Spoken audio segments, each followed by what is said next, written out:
I don't know, I have so much story that I don't want to start. My name is Shlomo Berman. Today is May 2nd, 2005, and I'm interviewing my Alte Bubby, my great-grandmother, about the Holocaust and what has happened when she was in the Holocaust. What is your full name? My full name is Cyla Fenster. What is your Hebrew name? My Hebrew name is Cyla Fenster. Where did you live before the war? I live in Poland, in Bucharest. What was your childhood like? I go to school, I learn language, history, I was very good in mathematics, and I got a private teacher for Hebrew. I finished high school, Okay. and I can't remember go more, but there is this anti-Semitism, and we don't let go the Jewish people to college. Okay. How many siblings did you have? I have 2 sisters and 1 brother. What were your siblings' names? The names was Chava, Sheva, and Pinkas. Okay. What kind of jobs did your parents have? My parents, I don't have a father. I'm born 3 months after my father died. I just have a mother, and my mother was a business lady. She has a business from grains. Like grains, they make bread, and we make a living. How did you meet your husband? Oh, I meet my husband, he was from the same place, that I live. And one day we was in the synagogue. They make a synagogue, the family from my family, my father's family, has a place. I mean, they live in a house, and this house belongs to the parents, and they was children, and the children, he wants to rebuild the house, but how she can rebuild the house when it's a lot of his family? She have to put the money, then they make up to give her the money, to give her the house, but to build a synagogue of the place just near her house. Then, when the synagogue was finished, they make a party. I was at the party with your Alte, and he fell in love with me. And then we had a long time that we was in love. And then we married. How long we go together? Yeah. A lot of years.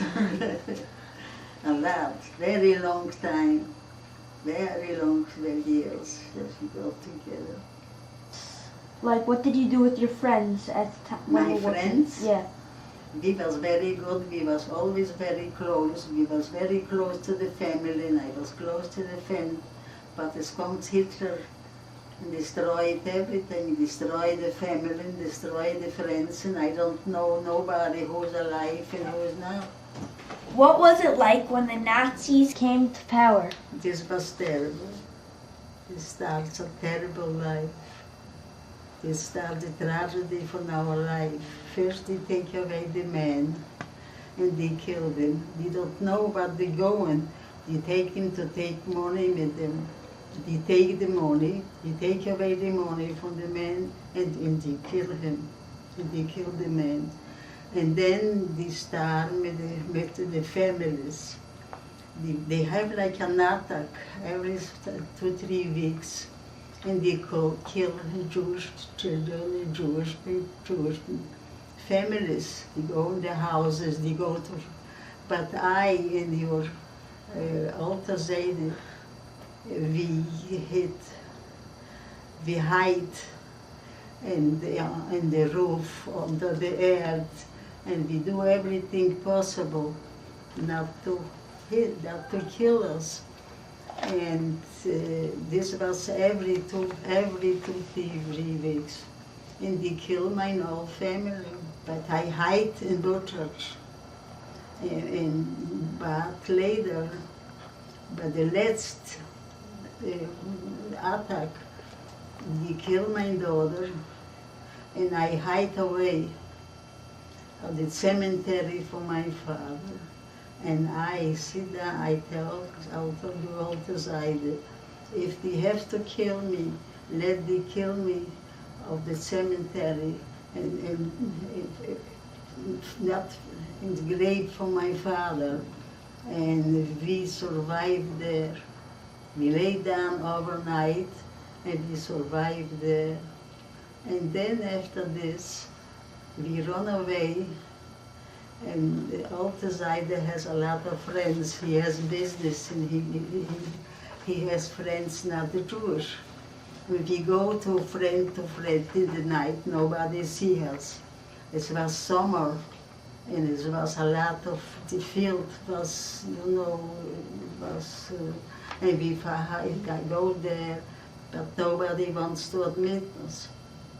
But he was afraid. They killed him when they have a Jew in the house. They killed him and we find.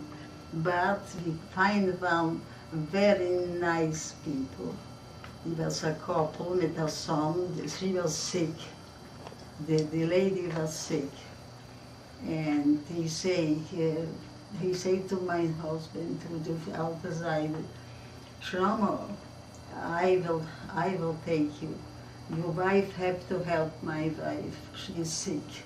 I say with pleasure.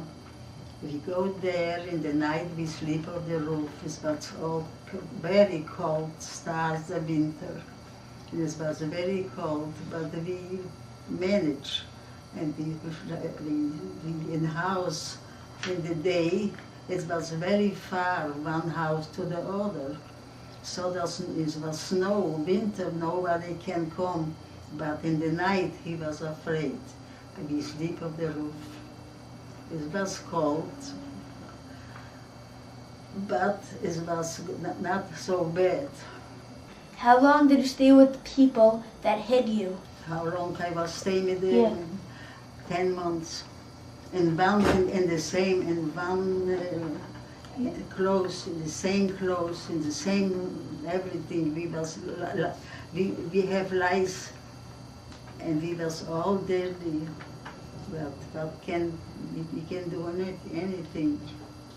Who did you hide with besides Zaida? The only survivors was my 4 nephews. 3 nephews and 1 niece. What were the names of your nieces and nephews? One is William, and Betty, that she's not alive more, Herman, and David. and William. David. David, oh, I'm sorry. When did you come to America?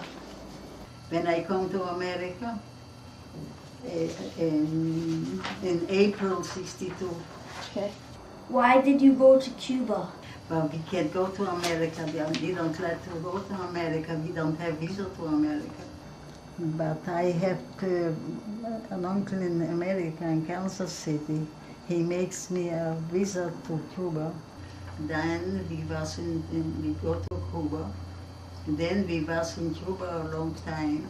I was in Cuba very good. I have a store, a grocery in Cuba, and it was very nice. And in Cuba came Castro and dwelt out to America.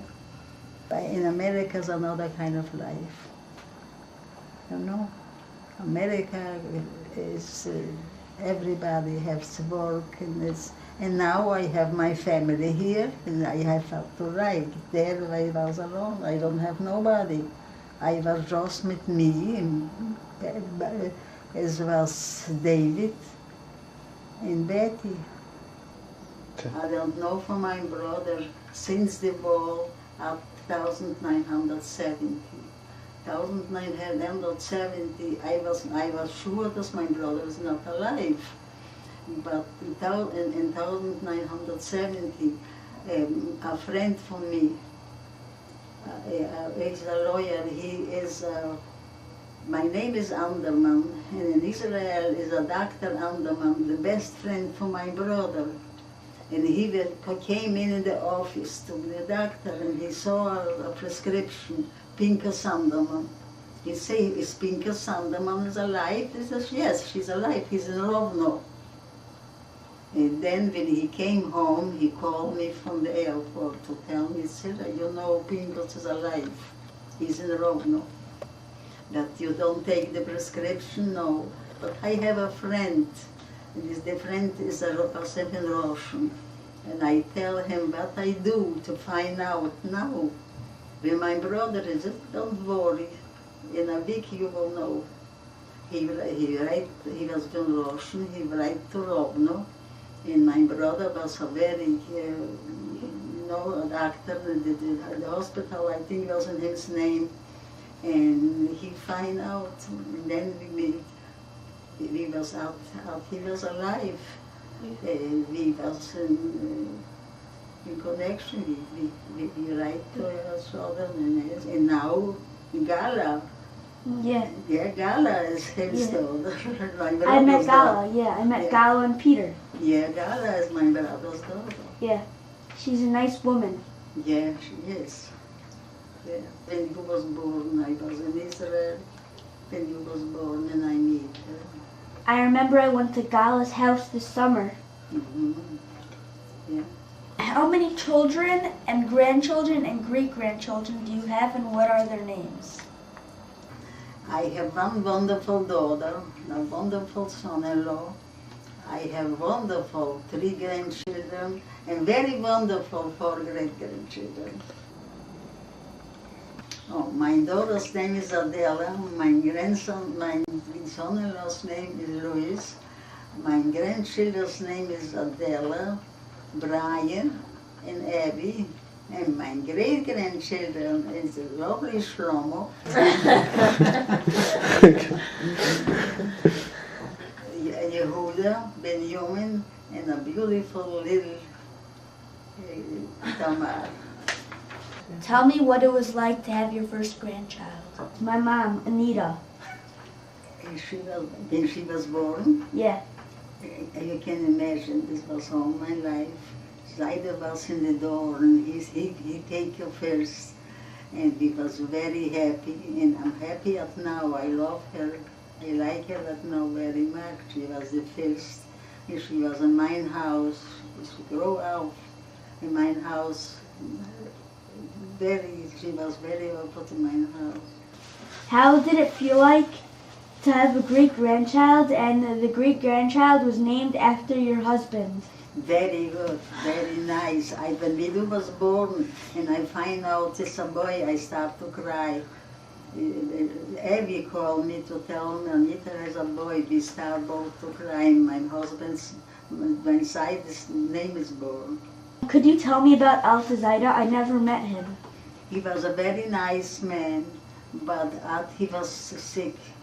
He was very good and he was very nice. We was in love.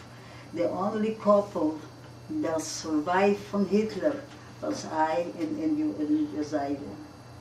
Nobody survived a man and a wife together. They killed the man or they killed the wife, never. But I was so close to him. When we go together. If we kill, we kill together both. But when he got sick, he has a stroke. Then his character changed. I was not really, I was thinking that I was bit that surprised for this. Well, he was always sick, and he was jealous, and he was very, he changed some character. But we lived together 53 years. When he was in the hospital, 3 months, and then the doctor doesn't want to give him home. He tell me let him go now home. But he doesn't want to go now home. But I don't want to keep him in a home. I tell him we survive together. The doctor say you will die with him together. I said we survive together, let us die together. And he was home at the last minute. That's his life. He go to the hospital for 3 days, and then he died. But he was very nice. He was very religious. He went down and how bad he was. He with the cane. He goes down every day. That more wants to know. Tell me about my Uncle Brian who is filming this. What kind of child Brian was? Yeah. Oh, that's terrible to talk. He was a beautiful child. He was a very smart and a very nice boy, but he was smart.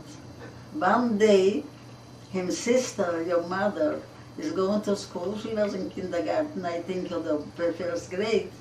And I go wait for it with the carriage, with the stroller for her. I saw that the bus came, and I take a look of the stroller. Brian is not there. Brian was a child married for 1.5 years.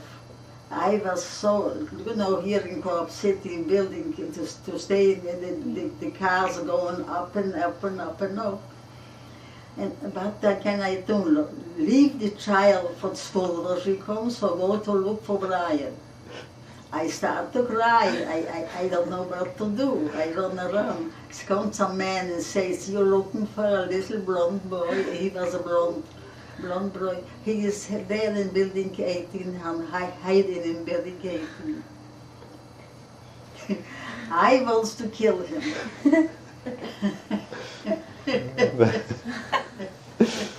But he was a very lovely boy. I love him now too. I love him.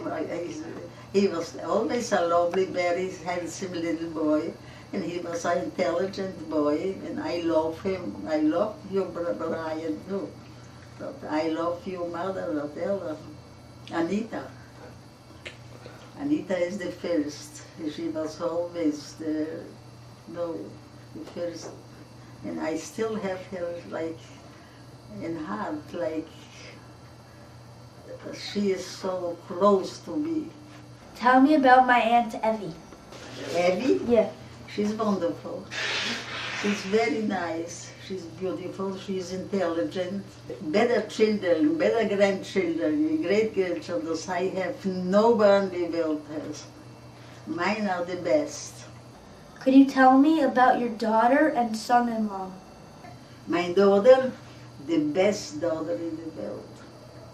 She's very good. My son-in-law is the best son, not a son-in-law, but the best son in the world. They're very good for me. They do everything the best for me that they can do. They're very nice. Very nice. She's always a good woman for everybody. It's true. Yeah. I have to agree. Could you tell me about Grandma? Grandma? Yeah. I love Grandma. She was good. Poor woman, she was sick. But I love Grandma. She was so many years as I lived together with her.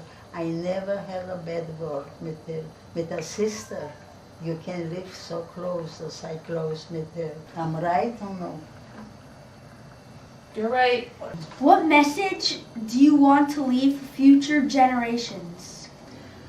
The first to be a good Jew and to fight and to see that God forbid to not never happen to more and more the same that's happened before to Hitler. You have to fight and you have to try to be, to not to leave, not to happen, but happen up there. Okay. And that's it.